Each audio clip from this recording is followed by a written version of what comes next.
the streets today appeared to be very ready for their death. That bad. That's what they're speaking about on social media. That tomorrow I will go to the streets and I will die. What does that speak about this particular country? And the government had stated that yes, Kenyans have a right, according to Article 37, to peaceably and unarmed assemble and demonstrate. Today we are seeing the city, it's like there's a curfew or something for people not to access the city. This government, including the IG, who yesterday assured Kenyans of their right under Article 37, is the same government that today has locked down the city. Please speak to these two issues. The fact that the children are saying we are going to die, but we'll still go to the streets. I can understand as a parent why these children are angry. Because they were mauled down. They were shot and killed. They were maimed. And a year after, and in our case actually 2 years, since 2023, nothing has happened. William Ruto called them treasonous people. They are committing acts of treason, and therefore no sympathy for them.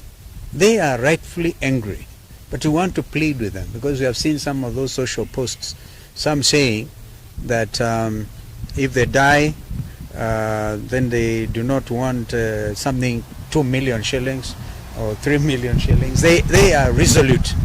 Now that anger cannot be ignored. It needs to be nurtured. And we want to assure them that as their parents, we understand that pain. We feel the pain. We do feel the pain with them.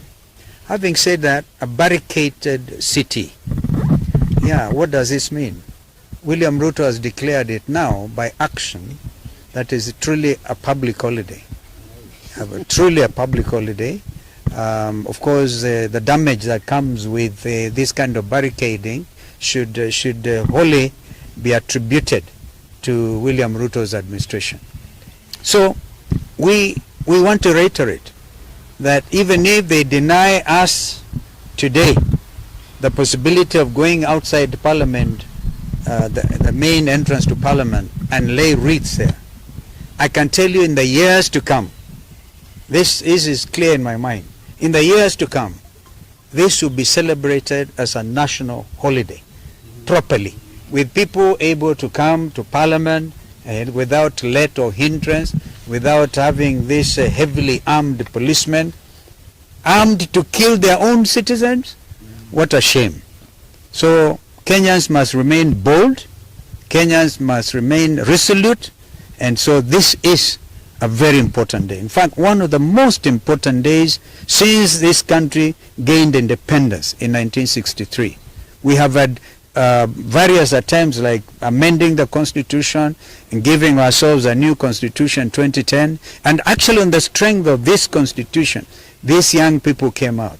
Under Article 1, what I'm wearing here is the only thing they were armed with was Article 1 of the constitution. They are very clear. They're very clear. We have here a document that will stand the test of time. And nobody, no William Ruto, Kanja, or Sakaja can do anything about it. This is a new country. And therefore we must prepare it for the owners, the young Kenyans. As the leader of the united opposition, you repeatedly said that today will be a public holiday to join the young people. What was the plan? You've already mentioned laying of wreaths, which appears, or so far looks like, may not happen. But what did the opposition have in mind when you declared today a public holiday? Because of heavy remembrance. This is not the usual type of remembrance.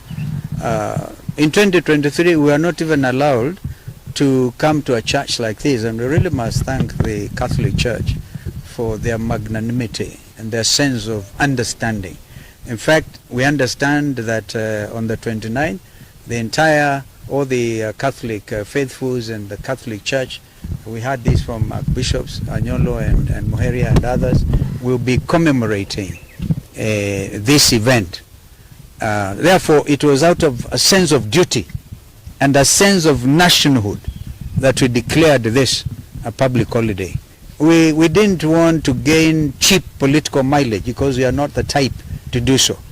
It is out of a deep sense of commitment to this country and the welfare and the future of this country that we made those announcements.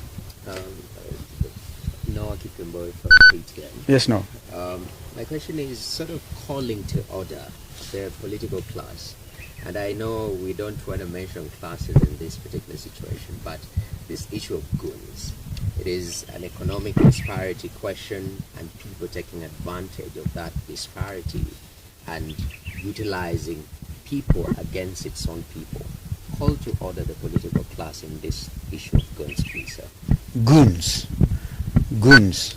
I'm told even the international community have actually accepted that terminology.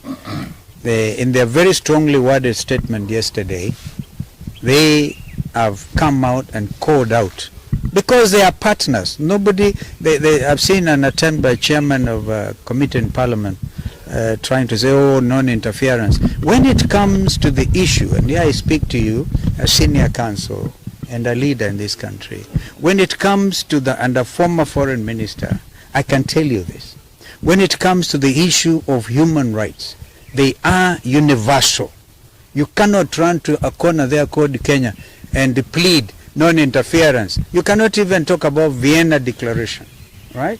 Because this is a matter that was canvassed seriously before the floor of the United Nations General Assembly and agreed that when it comes to the issue of human rights, particularly basic, and the beauty about our Constitution, 2010, is so strong on the issue of basic rights. That's why I saw somebody when we went to church with Musyoka, Eugene, and the other friends there. A gentleman walked inside there carrying a poster, and he said, hawkers' rights are also human rights. Correct. Why shoot a dead and hawker? Why shoot him? All right. We pray, still continue to pray for Kamau, that God will have mercy on that young man and the family. I listened to the cries of his mother, distraught. They are not able to talk to him, and so we want to plead that and thank the hospital, Kenyatta National Hospital, for trying to help him, carrying out 2 operations. But rights, even under Article 43, by the way, we are all socialized to Article 37, even what IG is able to quote, yeah, the right to peaceably and unarmed to demonstrate. You cannot change that. So Article 43 on those other human rights, social rights, very, very important. Therefore, goons who came in carrying, of course they were paid 1,000 shillings. We have seen them confessing. Thank you to the media. Thanks for the media really highlighting this, that they are saying, oh, we didn't know. It is a very shameful thing. And what will go down in history is William Ruto's administration, afraid of its own citizen, went and bribed others because they are unemployed, paid them some money to go and beat their fellow citizens. It is like this massive bribery they are calling economic empowerment. They go carrying 3 million shillings from William Ruto, 2 million shillings from Kindiki, and then after that they take the same money and they go to the next station, they do the same thing. Whom are you trying to deceive? So people are ready for that money. As Rigiji likes to say, kulia hapo, don't even take it home. All right? Yeah, last question. Empowerment. So they call it empowerment. Kenyans are beyond that. So I think that Gen Zs and others are able to see that, the millennials, Zenzote are able to tell these people, stop the jokes. These are serious jokes. Last question from me. And I think that before we leave the issue of goons,